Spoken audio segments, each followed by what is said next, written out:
Porque necesitamos naciones con el diseño de Dios. Junto con Shelly Petit construimos pensamiento para lograrlo, sembrando una semilla que dará fruto en el futuro y por las próximas generaciones.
Muy bien, amigos, seguimos adelante. Ahí, mientras Jonathan Grijalix está degustando los regalos de nuestro invitado. Sí, que vino picante.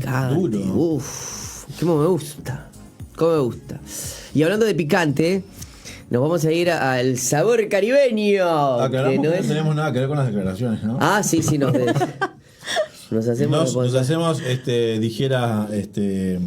No, las opiniones vertidas no en tenemos, este programa son netamente.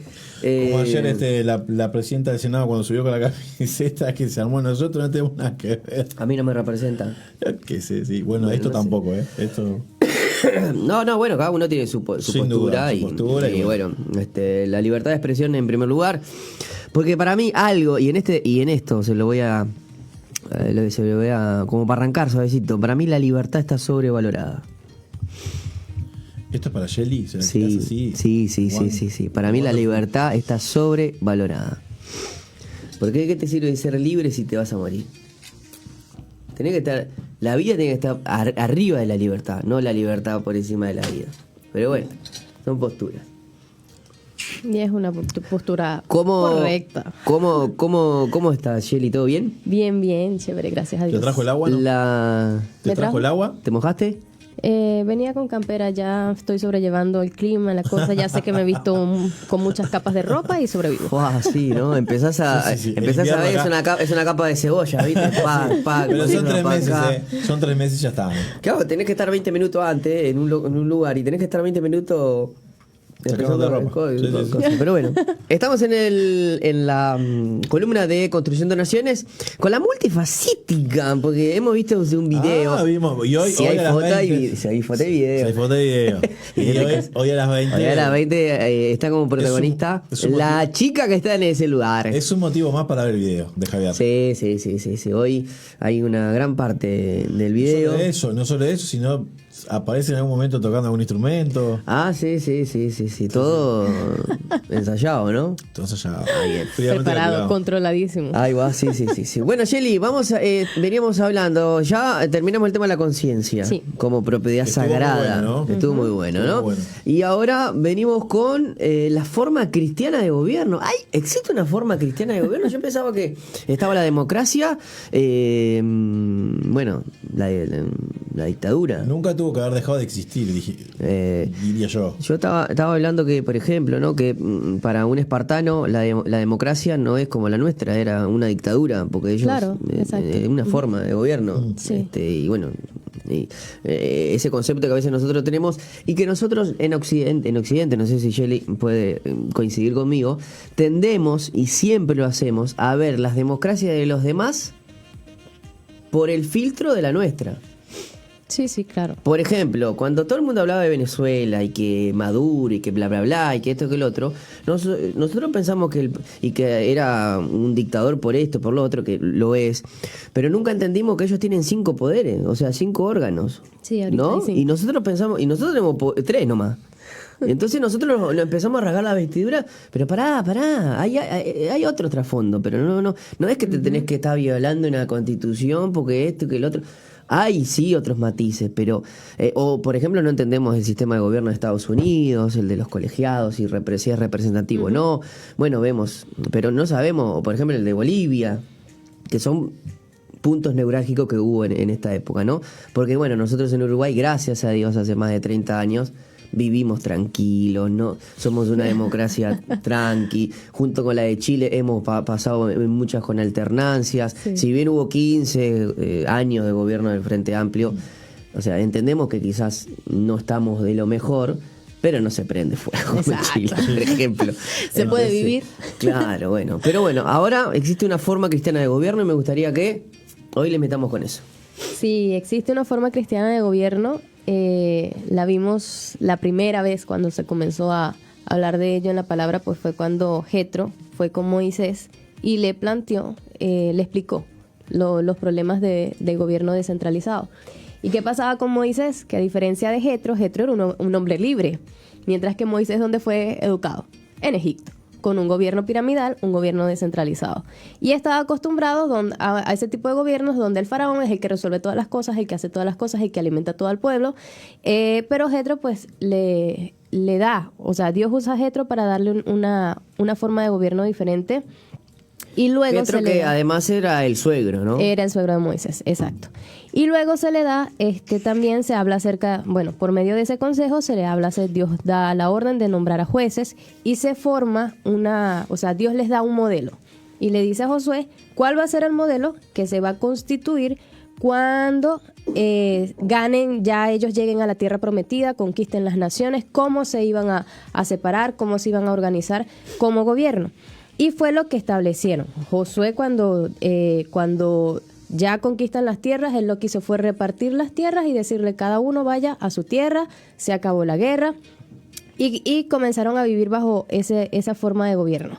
¿Qué pasa? Obviamente lo que conocemos de la historia de Israel se desobedece, vive las consecuencias, luego se arrepiente, Dios tiene misericordia, luego otra vez desobedece, vive las consecuencias. En el libro de los jueces. Sí, y todo el Antiguo Testamento Israel es. Claro, sí. Se acomodan, misericordia y vuelven a embarrarla. En el libro de los jueces como que lo vemos más latente porque... claro, exacto. Porque se nota, incluso hay una frase o cada versículo, cada vez que aparecía un héroe...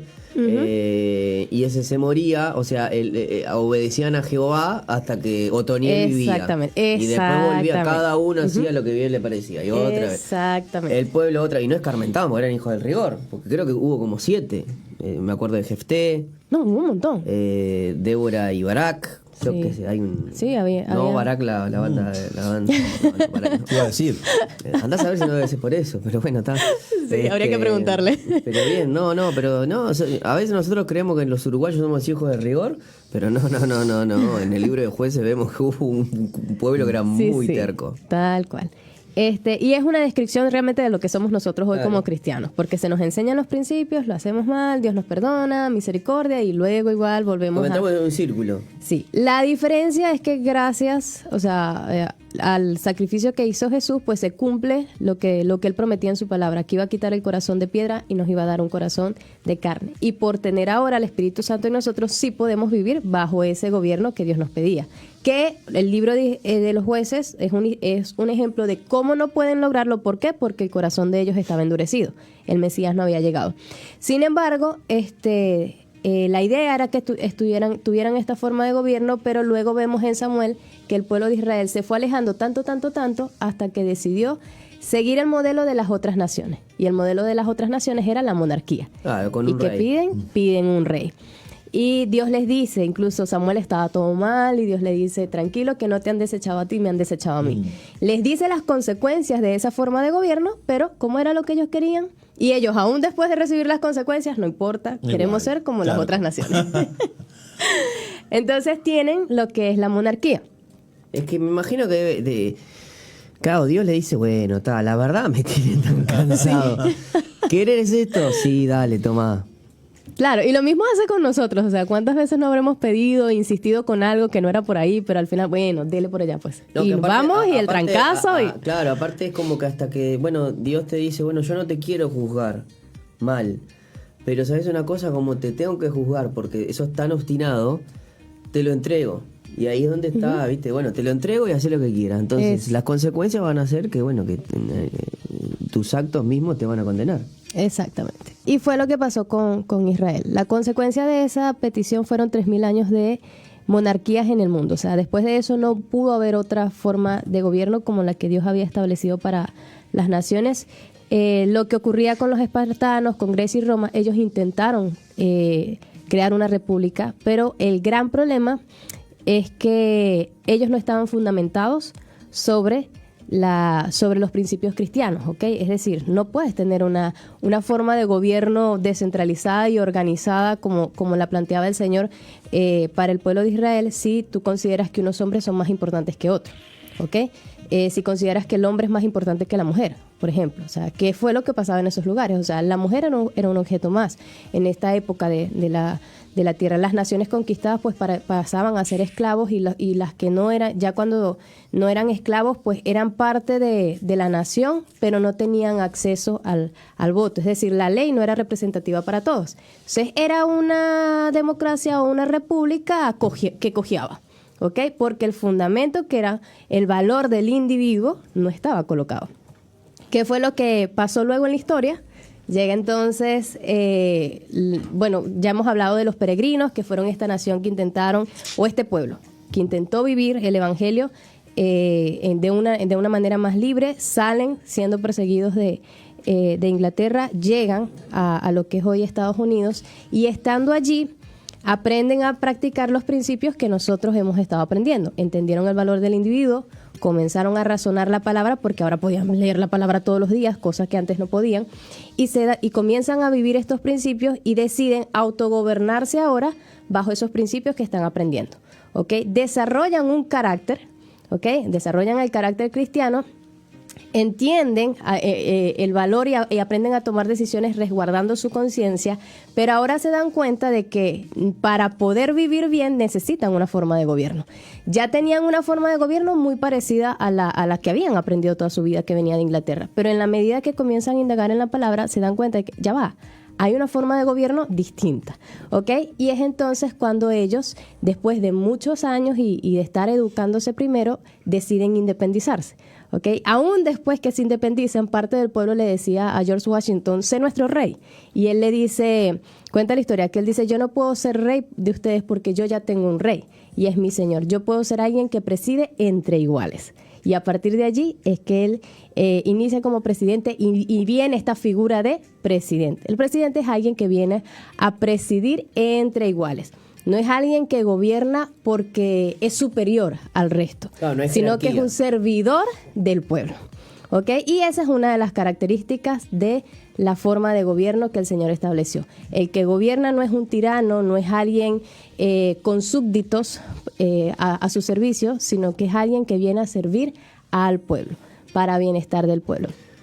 Y lo vemos en Romanos, que dice. Claro, pero qué fuerte todo lo que estás diciendo, porque creo que si vos tenés que dar información ciudadana, un político tiene que hacer eso. Claro. Es al servicio, no puede, es un servidor público, por lo tanto nunca el pueblo puede servir nunca. Uh-huh, exacto.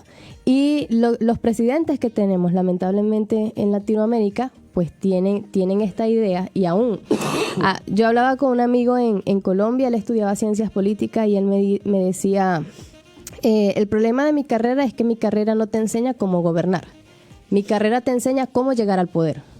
Y ya. Pero a mí nunca me han enseñado sobre cuáles son el carácter que debe tener un gobernante. Digamos, él aprendió eso haciendo esto, ¿no? Con los entrenamientos que hacemos y está estudiando, aparte la palabra. Pero se dio cuenta cuando hacía esto y estudiaba esto que ya va, en la universidad no te enseñan sobre el carácter que debe tener un presidente, un diputado, un concejal. No, te dan requerimientos, más de 35. Exacto. No más nada. Pero mirá, para mí, en estas democracias que obviamente son infalibles, son falibles, para mí es injusto que el presidente sea el que pone más plata, porque es así. ¿Por qué la cantidad por qué incluso el mismo el mismo sistema de gobierno votado por los políticos no vota que no te puede financiar un agente externo. ¿Por qué no lo hacen? Porque saben que vos pones la plata y después la tenés que devolver con favores, con votos. ¿Y por qué no hay uno que se levante? O sea, no me importa si es comunista, si es del ala de izquierda de los blancos, pero no veo un solo proyecto donde vos digas, bueno, uno de transparencia, ¿no? Tanto que hablan de transparencia, que es lo que a mí que no me gusta. O sea, yo no es que me ponga de un lado, de otro, de una grieta. Bueno, había uno que se la pagaba él, ¿no? Había uno que se la podía pagar en la campaña, ¿no? Sí, pero hasta eso es medio falso, porque también seguramente el que te dicen eso seguramente estaba... Es más, que era quien pagaba a los demás años anteriores se quedaron sin quien le bancara cuando se metió en la política. Claro, pero a lo que voy es que justamente... Datazo. Todo lo que vos me estás llevando es que para ser político no es que tenés que ser un buen gestor. Es simplemente hacer bien los mandados. Claro, ¿por qué? Porque yo te doy la guita, apuesto, listo. Es como cuando yo me meto en una casa de apuesta. Voy, gana Peñarol o Colón. Me meto $5.000. O, por ejemplo, voy a una casa de apuesta que está Peñarol Colón y en Colón dice que, viste que te ponen ahí un cosito, si Colón gana 3-1, te damos $10.000. Y vos venís, encajás y dices, capaz que gana. Y si no, lo perdiste. Pero bueno, entonces vos venís, gente, me parece que eso es la poca transparencia que hay en los sistemas de Latinoamérica. Es eso, de Latinoamérica. Y fíjate que es interesante porque Estados Unidos se independiza y ¿quién comienza a independizarse después de ellos? Latinoamérica, ¿sabes? Sí, el primer país no es Haití. Sí, la primera revolución es en Haití. Bueno, hubo ya gritos de guerra antes, pero la primera revolución fue allá.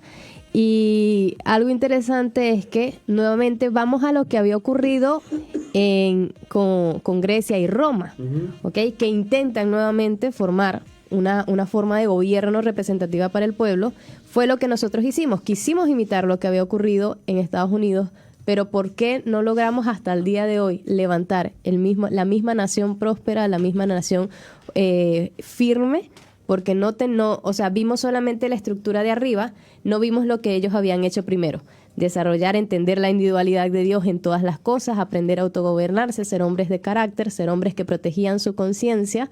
O sea, el fundamento, la base para sostener la forma cristiana de gobierno son estos principios que nosotros hemos estado estudiando las semanas anteriores.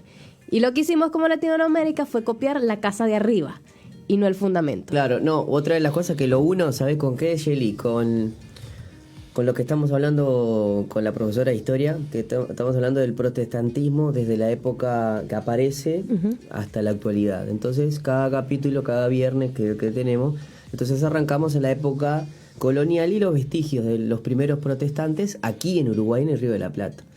Entonces él hablaba que acá la incidencia de lo que fue la reforma protestante, justamente como nosotros fuimos colonizados por los españoles, cuando Colón descubre América en 1492, 10 años después empieza, 10 o 10, creo que son 17, 15 años después, Martín Lutero hace lo que hace, ¿no? Están en plena expansión y por lo tanto, cuando aparece la reforma protestante, aparece la contrarreforma. ¿Y quién es el que se pone y se alinea a Roma? España. Claro. Por lo tanto, todo lo que era protestante era una herejía. Era muy difícil. Era muy difícil venir para acá. Es más, los primeros corsarios, que estábamos hablando, los corsarios y piratas que le robaban a los españoles, eran protestantes. Entonces, claro, pero lo hacían en la forma ilegal porque acá, si vos eras protestante, no podías bajar al puerto. Por eso es que los peregrinos suben al norte, claro, porque acá ya estaba. Más, los primeros, es más, cuando ya se asenta Estados Unidos y empiezan a mandar sus primeros misioneros hacia Latinoamérica, el término evangélico empiezan a hacer en Colombia. ¿Por qué? Porque se dan cuenta que si yo digo en el puerto que soy protestante, no me dejan entrar. Exactamente. Entonces dijeron evangélico. bueno, pues acá en la lista negra no hay protestantes. No hay evangélico, perdón.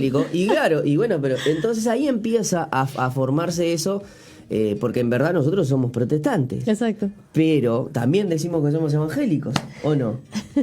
Bueno, pero es increíble cómo, claro, criolla. Claro, no, criolla no, estrategia yanqui para poder, porque claro, pero ellos, esa forma de gobierno, por eso quizás en otros países hay mucha influencia de Estados Unidos, porque han tenido eso de decir, bueno, Colombia tiene mucha influencia, Ecuador, mismo también Venezuela, más allá de sus distancias, hay mucha conexión. Sí, exactamente. De hecho, uno de los países que más influencia está recibiendo de esto que estamos aprendiendo es Colombia. Y es providencial porque Colombia también, por estar en el centro de Latinoamérica, es como ese lugar indicado para que llegue toda esta verdad y de allí comience a regarse hacia sur y hacia centro. Increíble. Bueno, Shelly, la verdad que, como dijiste, ¿no? Da para seguir hablando un poquito más porque me gustaría... saber, porque la verdad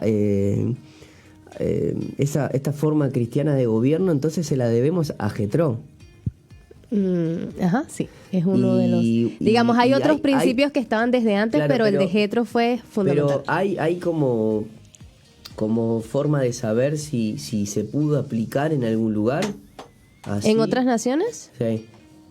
Sí, más allá en Estados Unidos, ¿no? Obviamente vemos que ellos han podido, por lo menos en sus inicios, aparte hablamos mucho de que nos guste o no nos guste, podemos criticar la política exterior de Estados Unidos, sí, claro, todo lo que sea como sociedad y todo lo que cabe destacar que hoy no es lo mismo que pero claro, que sí, bueno, orígenes. pero los padres fundadores, estamos hablando de que nacieron, o sea, es un país protestante, nos guste o no nos guste, si bien que tenga... Salió lo bueno y lo malo. Sí, exactamente. Esto no lo vamos a discutir, pero vamos a resaltar lo bueno también, porque entendemos que es una sociedad enferma y bueno, ayer pasó lo de Texas, todo lo que sea. Pero hay muchas cosas muy buenas para resaltar y para copiar. Exactamente. No hay otra nación que haya copiado, que haya tenido como el modelo completo, pero lo que sí vemos es en la historia los cambios significativos cada vez que hubo una nación que se aplicó al menos alguno de los principios. Por ejemplo, Patricio fue el primero en introducir la ley bíblica a un gobierno civil en Irlanda. Introdujo los 10 mandamientos. Y eso pasó a ser parte de la San Patricio, Constitución. Me voy. Sí, él. ¿Sí? Sí. Entonces podemos festejar San Patricio. Vamos arriba. San Patrick.